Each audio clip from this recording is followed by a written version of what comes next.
করতাম, কোথায় থাকতাম? কোন একটা দোকানে বসে বা নিজের কোনো জায়গায় থাকতাম। আমি সেদিন মোদিকে সিলেক্ট করেছি বলে আজকে নেই, তাই কি না? আমি বোঝাতে কি চাইছি, তার মানে আমাদের ভাগ্য বা কিছু বলে কিছু হয় না।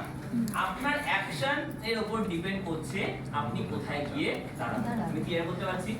তো আমরা আমাদের লাইফে যে যেখানে আছি সেটা তার কোন একটা ঘটনার রেজাল্ট, সে কিভাবে তাকে রেসপন্ড করেছে। আমি ক্লিয়ার করতে পারলাম?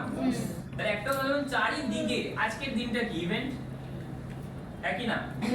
তো আজকের এই ইভেন্টটার ঘটনা আমরা দুদিন আগে জেনেছি যে ইভেন্টটা হতে চলেছে। কেউ রেসপন্ড করেছে, না গেলেও চলবে।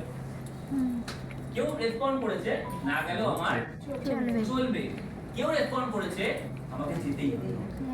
আচ্ছা, যে রেসপন্ড, দেখুন ঘটনা কিন্তু একটাই, তাহলে যে যার নিজের মতো করে কি করছে, রেসপন্ড করছে। আর এই রেসপন্ড করাতে রেজাল্ট পাল্টে যাচ্ছে। ঠিক আছে, ভালো করে। যে বলেছে যে না গেলেও চলবে, যে ভেবেছে, সে আছে কোথায়? বাড়িতে। আমি ডিসাইড করেছি যাব, শিখবো, আমি কোথায়? এখানে। তার মানে ইভেন্ট তো সবার জন্য ঘটছে। মোদি কেয়ারের যে আবহাওয়াটা এখন চলছে, এই ইভেন্ট গুলো কিচ্ছু করে দেবে না আপনার, কিন্তু এই ইভেন্ট গুলোর মধ্যে থেকে আপনি যেভাবে রেসপন্ড করবেন, সেইভাবে আপনার আগামী 1 বছর পর ভবিষ্যৎটা তৈরি হবে। তাহলে ইভেন্ট বেশি বড় কথা নাকি রেসপন্ড বড় কথা? কোনটা বড় কথা? ইভেন্ট সবার সাথে হয়, রেসপন্ড যে সঠিক করবে সে সঠিক জায়গায় যাবে। আমি আমারটা বলি, এখন ইভেন্ট কি কি চলছে আমাদের দেখা যাক। স্যার একটু নেক্সট করুন, দরকার আছে একবার নেক্সট করুন। আচ্ছা, আমাদের ইভেন্ট এগুলো চলছে দেখো, ইয়েস অর নো? কি চলছে বলো?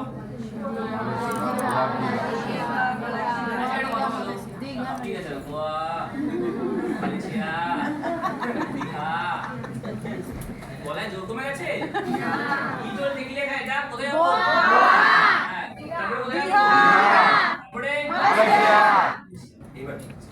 বিষয়টা হচ্ছে এটা যে ভালো করে ভাবুন, এই যে এগুলো কি ইভেন্ট? এই একই দীঘা কনফারেন্সকে হাইলাইট করে গোল সেট করে কেউ যদি কাজ করে 1 বছর পর তারও 1 লাখ টাকা মার চলে আসে। আপনি উদাহরণ চাইছেন? এই দাঁড়িয়েছে শ্রীলঙ্কা ট্রিপ। আমি আবারও রিপিট করছি, আমি আমার মিটিংয়ে সবাইকে বলি, এক একটা ইভেন্ট এক একজনের জীবন পাল্টে দেওয়ার জন্য যথেষ্ট। এক একটা ইভেন্ট।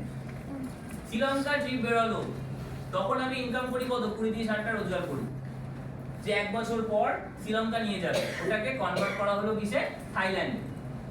বাট টিমের সবাইকে নিয়ে যখন মেতে উঠলাম, সবকিছু ভুলে গিয়ে যে এটাই চাই, আর টিমের সবাই একসঙ্গে রেসপন্ড করেছে ধরি করেনি। বাট আমরা কজন গেছিলাম? 10 জন। 10 জন ভাবুন, টিমের সাইড এই, কিন্তু রেসপন্ড কজন করলো? 10 জন। ওই 10 জন মিলে যখন একটাই গোল সেট করলাম যে না এটাই চাই, আর কিছু লাগবে না, এটাই ধরবো। 10 জন মিলে যখন কাজ করলো, আজকে সেই 10 জন কিন্তু ওই কদিনে মোমেন্টামে একটা বিরাট বড় একটা বিজনেস আমরা ক্রিয়েট করেছিলাম। তাহলে ফ্রেন্ড, মাথায় রাখতে হবে একটা কথা, যে ইভেন্ট কোম্পানি সবার জন্য দিয়েছে, বাট কে কিভাবে ব্যবহার করব তার উপর ডিপেন্ড করবে আমাদের সফলতা কোথায় আছে। আমি ক্লিয়ার করতে পারছি? এই যে গোয়া ওয়ার্কশপ, এটা ইভেন্ট। কারা যাচ্ছ? ওঠে কি ওঠে না? হাতটা উঠাও, জোরে কারা যাচ্ছ? সবাই যাচ্ছি। কথা হচ্ছে কারা যাবে আমি একটু বলে দিয়ে যাই। এটা ইভেন্ট, একটু কি বললাম, ইভেন্ট এটা। তাহলে ইভেন্টের সাথে কি করতে হবে? কি করতে হবে? রেসপন্স। তারপরে কি আসবে? রেজাল্ট বলো, আউটকাম বলো, যা ইচ্ছা বলো। তাহলে ইভেন্টে ম্যাটার করছে না এই ইভেন্টটাকে কেউ দেখছে, ও গোয়া, আমি যেতেই পারি পয়সা দিয়ে। ও মালয়েশিয়া, আমি যেতেই পারি পয়সা দিয়ে।